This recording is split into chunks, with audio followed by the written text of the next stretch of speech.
into another edition of the Sun Solar Panel here on YouTube, iTunes, however you watch and listen to the show.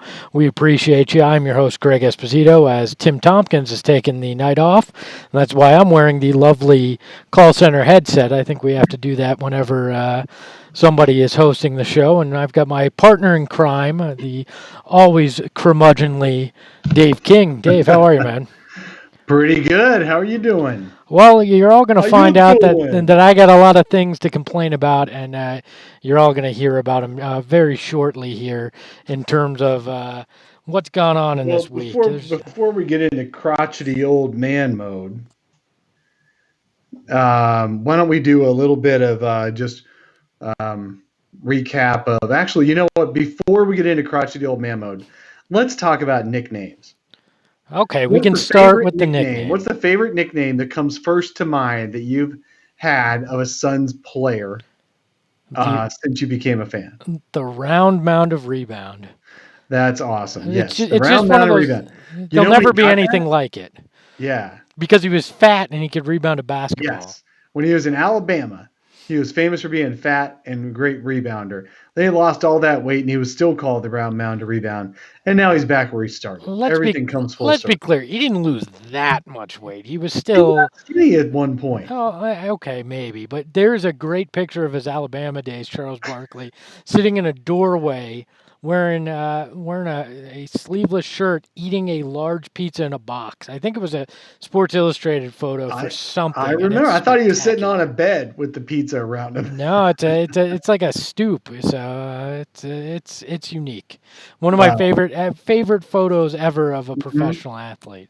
Yep, that was, and he had a great career. Okay, my favorite, the one that comes to mind first is Sox Perry, Elliot Sox Perry, because he always wore those high white socks. And he had the skinniest little legs, but he covered those legs with high white socks, and so we called him Sox Perry. That was great. You got fourth quarter Frank for Frank Johnson, who that was about the only good thing he did for the Suns Uh, during his many years. the Oklahoma Kid was a pretty great nickname. By the way, Frank Johnson also allegedly slept with a sponsor's wife when he was coach. So that's another thing he did for the team while he was here. But no, He was coach for a little while, but not a long while. for fourth quarter Frank getting it done. Getting her done. But Get her done, Frank. the Oklahoma Kid, Alvin Adams, is always a fun one. Yeah.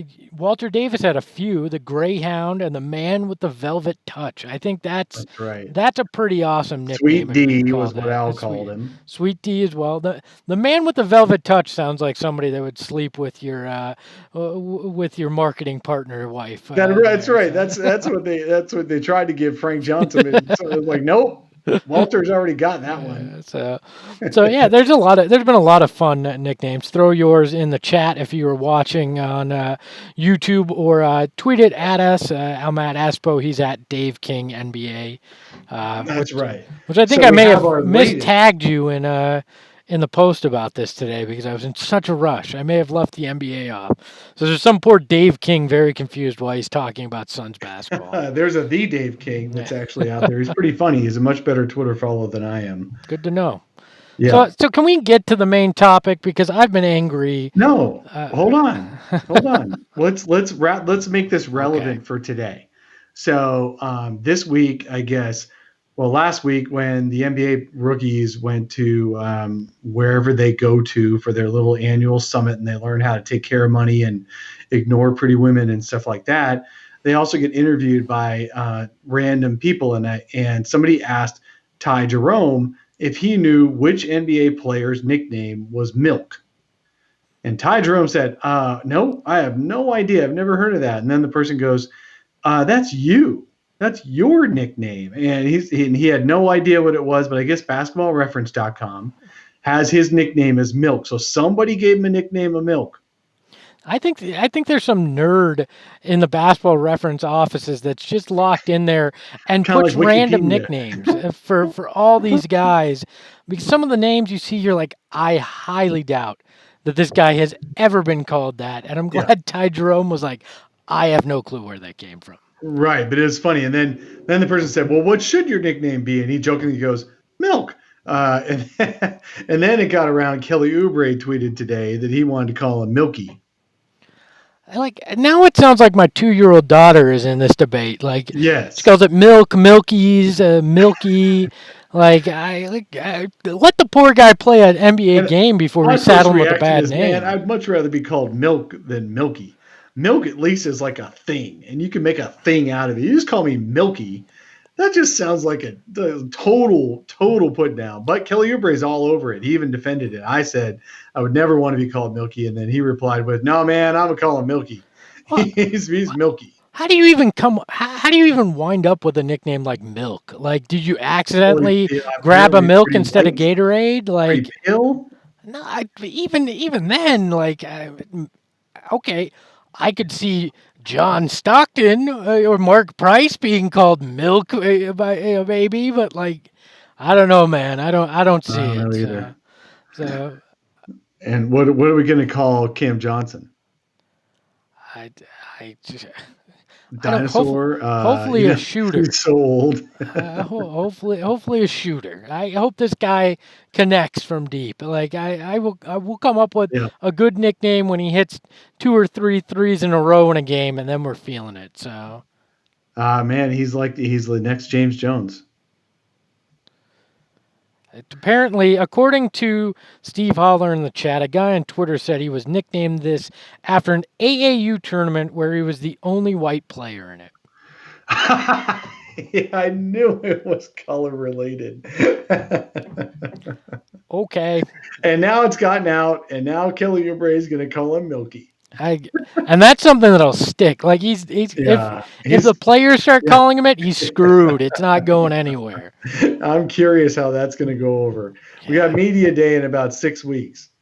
Yeah, we'll see. At least this is something fun because the next topic we're going to get into is the stupidest thing that's been debated on Twitter over the last 2 days and on ESPN and in articles. This you may No, disagree, what's Dave, what's but more what's got more weight, Greg? I got to know what's got more weight to it. About 350 NBA games or one play in a pickup game in open gym. Which one's more valuable? one video clip of one pickup game in a gym over the summer. Apparently, that has more weight than anything else Devin Booker has accomplished in his NBA career. And this damn thing has gone viral, has been talked about on morning shows and ESPN. They should ban NBA talk for the month of August because this is the crap we're subjected to, all right? We're only hours away from Kobe and Michael Jordan weighing in on this.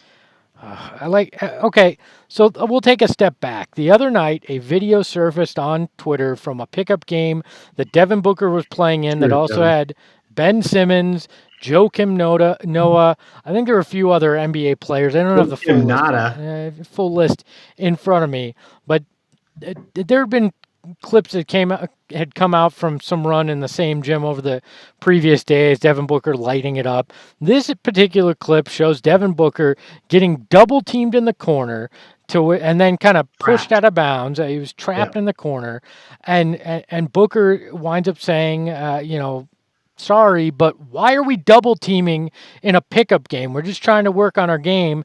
And Joakim Noah chirps back at him that they are double teaming in this game. And it took on a life of its own, right? There's been a whole debate. Do you double team in pickup? Do you not?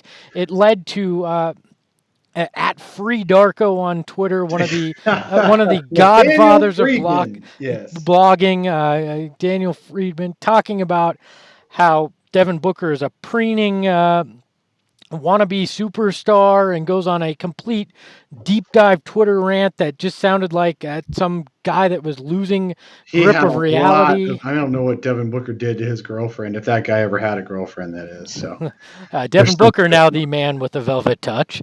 Booker now. And so then you wind up going from this whole thing having a little bit of an internet life and a few bloggers losing their mind to Jalen Rose on Get Up screaming about how that double teaming in pickup games is fine and that it's a reflection of Devin Booker's incapability of winning with the Suns and what he can't do in against double teams in the NBA.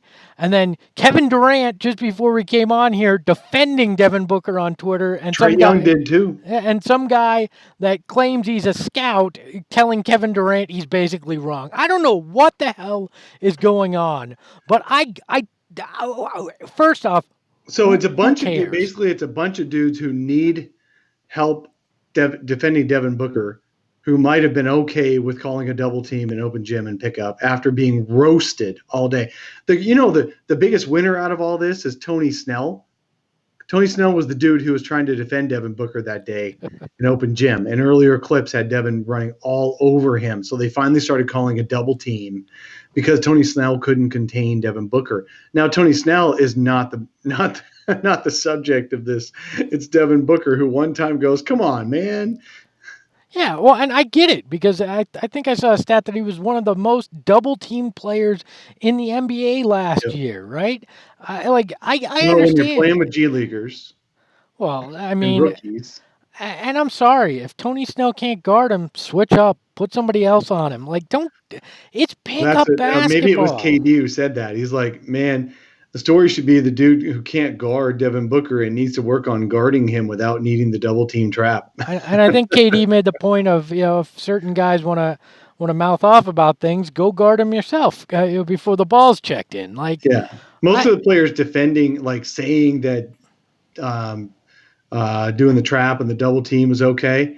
Most of the people doing that are guys like you and me. Most of the people defending Devin Booker for who he is are the current NBA players who play with Devin Booker. Who that holds a heck of a lot more weight to me than any idiot on the internet, us included, that want to talk about it. And the thing that pissed me most off about Free Darko, I'll call him that because that's his Twitter handle and what he was known as for years, is the fact that he made 15 years ago. He made personal judgments about Devin Booker and who he is. A guy he has never met. And I swear to God, this guy doesn't look like he's ever smoked a cigarette. Like, what does that have to do with anything? Well, and it pisses me off because he's passing a judgment on a guy he's never met. A guy that I got the opportunity to spend a lot of time around his rookie year.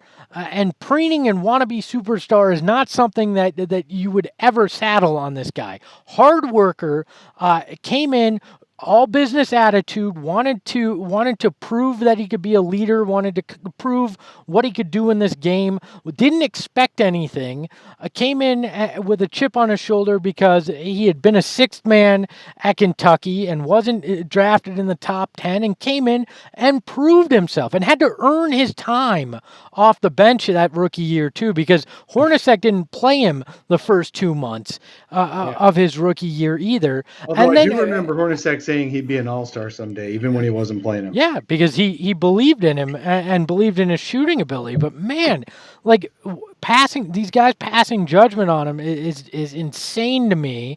And then Jalen Rose for a second. Let's take a step back.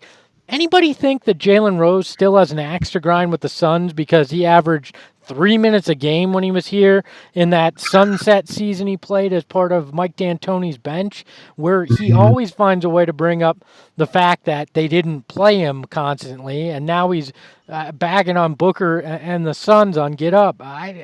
The whole thing is ridiculous to me. Nobody presented a real great argument about why they got all bent out of shape. And they're also portraying it as Devin Booker doesn't ever want to play against a double team again. No, it's one play, one clip.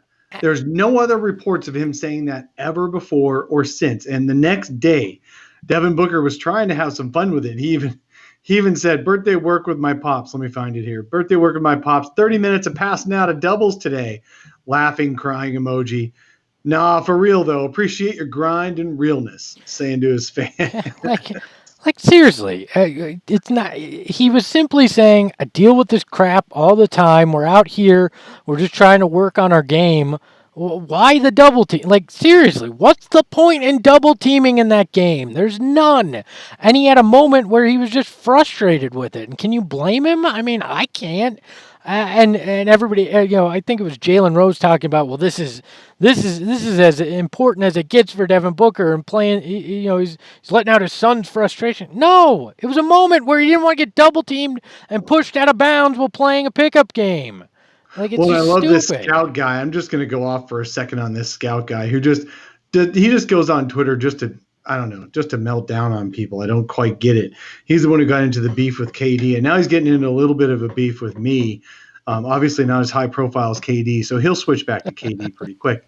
But he's defending the hell out of himself. He calls himself a scout. He says he was a scout. He said he worked for 3 different NBA teams in their video coordination and scouting areas. And yet this same guy is creating an entire model of Devin Booker based on one clip of one play that he never even watched himself, of one open gym pickup game in August. And he is defending to the death his position of Devin Booker not being able to handle that one play. Devin Booker just chose not to handle it, going, Jesus Christ, come on, man. Why are we doing this? That's what Devin Booker is basically saying. When was the last time anyone in pickup went through an entire pickup game without talking shit to one person? Never. You That's always the point. talk crap. You always talk crap. And the fact that Joakim Noah snapped back at him is part of basketball. That's the way it is. You snap at the dude against you, that dude snaps against you. You're trying to win. That's competitiveness. Well, It's okay. And that you do not define an entire body of work by one play on one videotape. And a dude, this guy, Brian, should not be basing an entire opinion on that if he was actually employed by 3 teams as a video coordinator. I've talked to video coordinators before. I've got friends who are in video coordinator groups. They would not base an entire opinion on one play. Well, there's a reason They he's would sitting. get fired for it. And guess what? Dude was fired. Well, yeah, dude's sitting on Twitter trying 3 times. to act like he knows what he's talking about, and instead of in a video coordination room. I get, that one. Fine. It's just this whole thing.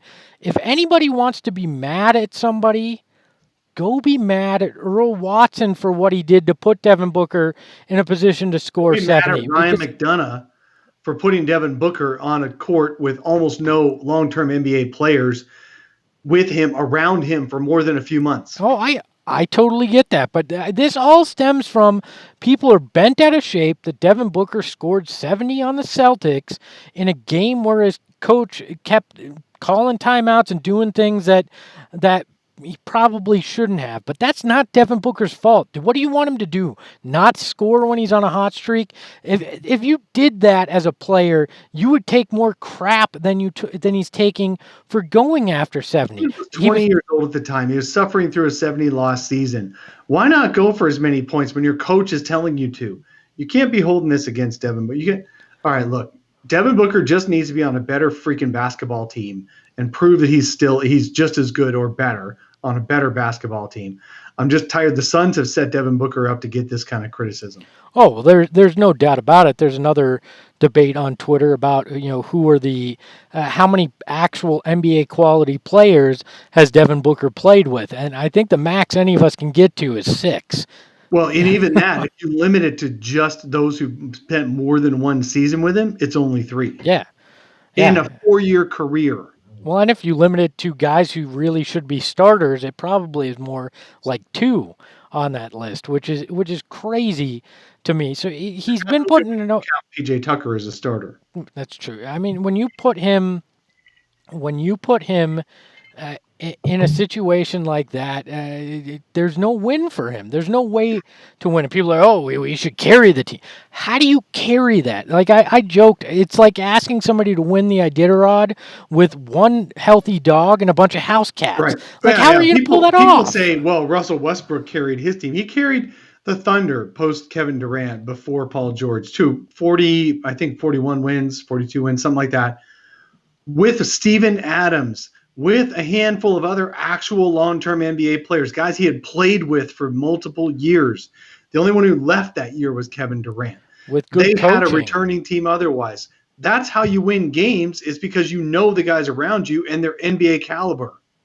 Yeah, it's so I just that's what frustrates me is there's a handful of moments that a lot of these national guys are building an argument against Devin Booker with that just don't hold weight. And I'm sorry if you're that bent out of shape because a kid went for 70 and didn't win a game, get over yourself. Get over the whole thing. Like Well, it's what's going to ridiculous. happen is everyone's going to say Devin Booker got better when the team around him got better.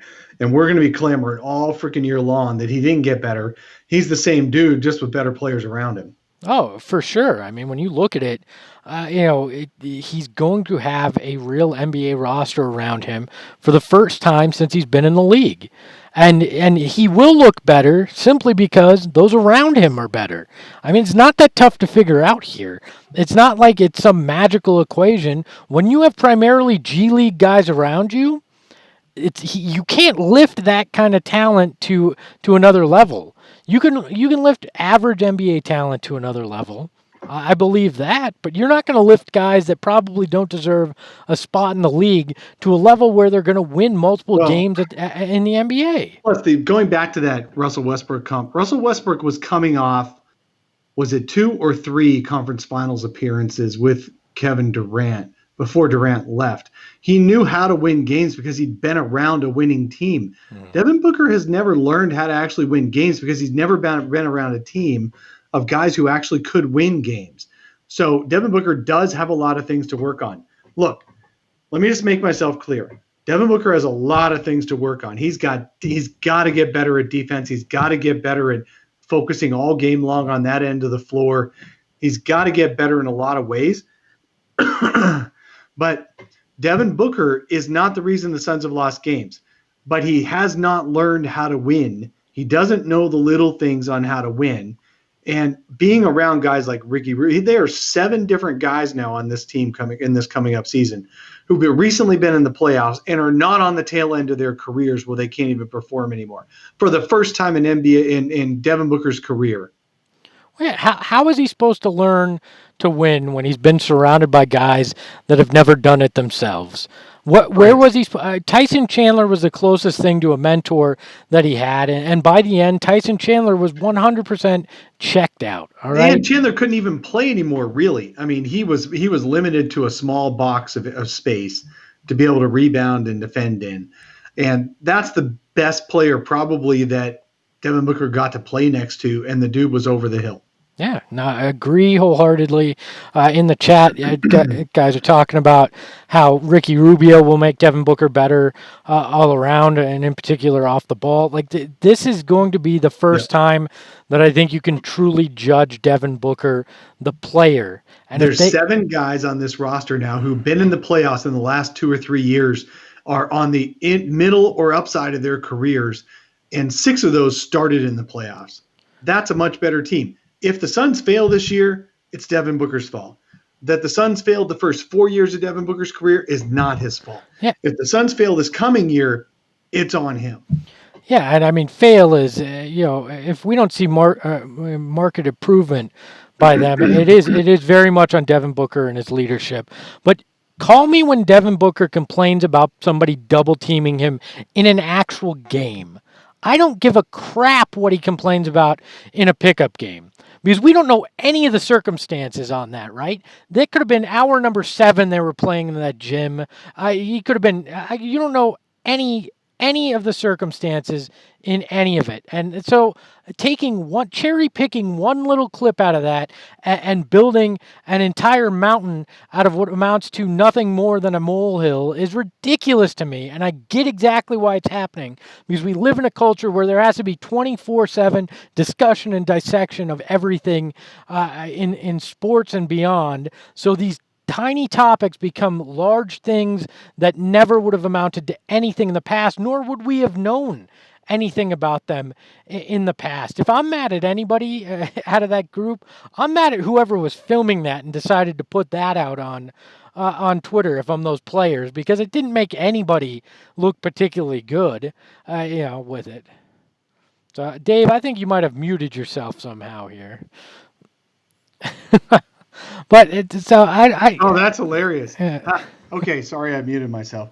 I wouldn't be surprised if the person who posted that on Twitter was simply just trying to show some live pickup and thought it would be funny and had no idea that it would blow up like this. No, I agree. That's probably what it is. I'm just simply saying, if you're those guys, you're probably like, really, really now you've started 2 days of national discussion on this We're ridiculous not clip. even, yeah, Kobe and Michael haven't even weighed in yet. That LeBron was James hasn't weighed in. the wannabe Kobe Bryant was my favorite part of the Free Darko rant, the knockoff Kobe Bryant. Oh So, yeah, right. all right, well, everybody, we appreciate you taking the time to watch and listen Yes. to this edition. Dave and I will be back on Saturday. Tim's taking extended time off. No, he's not in a padded room somewhere. He just had a few. No, he's things actually to take going to be care doing of. a CrossFit thing on Saturday morning. So it's just going to be us. We are going to have a special guest on. We're going to talk about one of the Suns' rookies in this coming season, and I'm looking forward to it. So we'll see you guys on Saturday morning. We will talk to you then. So for Dave King, I'm Greg Esposito. Thanks for listening.